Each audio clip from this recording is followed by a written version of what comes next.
વ્યસન મુક્તિ વિશે મારા મંતવ્ય રજૂ કરવા આવ્યો છું. તો આપ સૌ મને સહકાર આપશો એવી આજના સમયમાં વ્યસન એટલે ફક્ત દારૂ, સિગરેટ, તમાકુ અને વ્યસન ન્યાજ સુધી સીમિત ન રહેતા વ્યસનના રૂપો પણ બદલાયા છે, જેમ કે વોટ્સએપ, ઇન્સ્ટાગ્રામ, ફેસબુક અને તેના રીલ્સ. હાલ માણસ પોતાની નિરાશા કે પોતાની અંગત સમસ્યાઓથી બચવા માટે વ્યસનનો સહારો લેતો જણાય છે.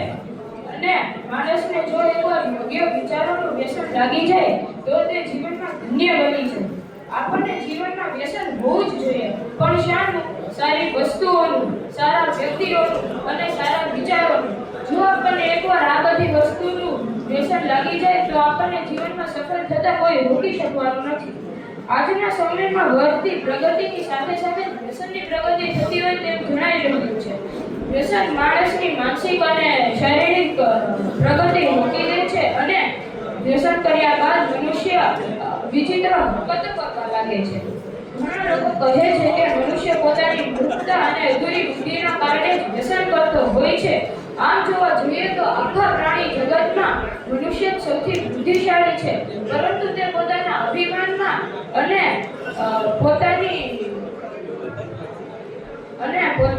પોતાની ખુશી જોતા હસતાપૂર્વક વ્યસન તરફ સરકતો જાય છે. ઘણા માનવી કહે છે કે વ્યસન કરવાથી આપણને જોશ અને શક્તિ મળે છે, પણ વ્યસન કર્યા બાદ આપણને જે જોશ અને શક્તિ પ્રાપ્ત થાય છે તે નકલી શક્તિ હોય છે અને જેની જાણ વ્યસનનો નશો પૂરો થયા બાદ જ થાય છે. વ્યસન કરનાર માનવી ધીમે ધીમે કંગાળ બની જતો હોય છે. તે પોતાના પૈસા બરબાદ કરે છે અને પોતાનું શરીર પણ થકવી નાખે છે. કોઈ પણ પ્રકારનું વ્યસન એ મનુષ્યના તન, મન અને ધનને બરબાદ કરનારો હથિયાર છે. વ્યસન કરનાર માનવી પોતાની શક્તિને ભસ્મીભૂત કરી નાખતા હોય છે. તેમાં જો તમાકુ જેવી નશીલો પદાર્થ કોઈ પ્રાણી ઉપર નાખવામાં આવે તો તે પ્રાણી અસ્તવ્યસ્ત થઈ જાય છે. તો તમે વિચારો તેવો પદાર્થ મનુષ્યના શરીરમાં કઈ બાકી મૂકે? તો મિત્રો, તમે આજથી જ વ્યસન બનવાનો સંકલ્પ લો.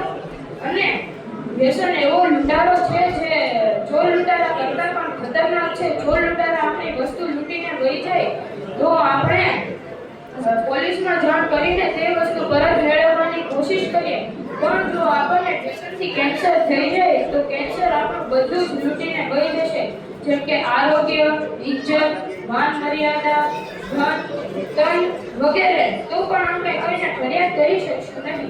એટલું યાદ રાખજો મિત્રો, તમે દિવસના ઓછામાં ઓછા 50 રૂપિયા વ્યસન પાછળ બગાડી નાખતા હશો તો એક દિવસના 50 રૂપિયા એટલે મહિનાના 1500 રૂપિયા અને વર્ષના 18,000 રૂપિયા થાય.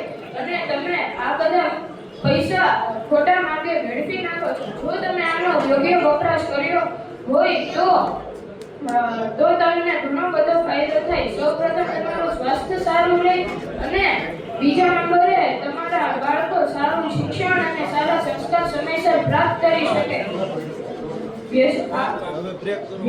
ઘણા વ્યસની કહે છે કે વ્યસન એકવાર થઈ જાય તો છૂટતું નથી, પણ વ્યસન છૂટી શકે છે. તમારું મન મક્કમ હોવું જોઈએ. જો તમે મનથી મક્કમ હશો તો જ તમારું સ્વાસ્થ્ય સારું રહેશે અને તમે વ્યસન બની શકશો.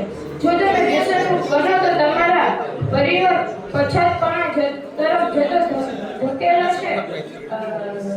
ધકેલાતો અટકાશે અને તમારી પત્નીના આંખના આંસુ સુકાશે અને હજારો પરિવારના બાળકો સમયસર શિક્ષણ પ્રાપ્ત કરી શકશે. વ્યસન બહુ જ ખતરનાક છે. તેના વિશે જેટલું બોલું તેટલું ઓછું છે. વ્યસન વિશે બોલતા અંત આવે એમ નથી. તો મિત્રો, ટૂંકમાં એટલું જ કહીશ કે તમે વ્યસન બનો અને આજથી વ્યસન મુક્ત બનવાનો સંકલ્પ લો. અને તમારા પરિવારના હિતાર્થે હું એટલું જ કહીશ કે તમે વ્યસન મુક્ત બનો. આભાર.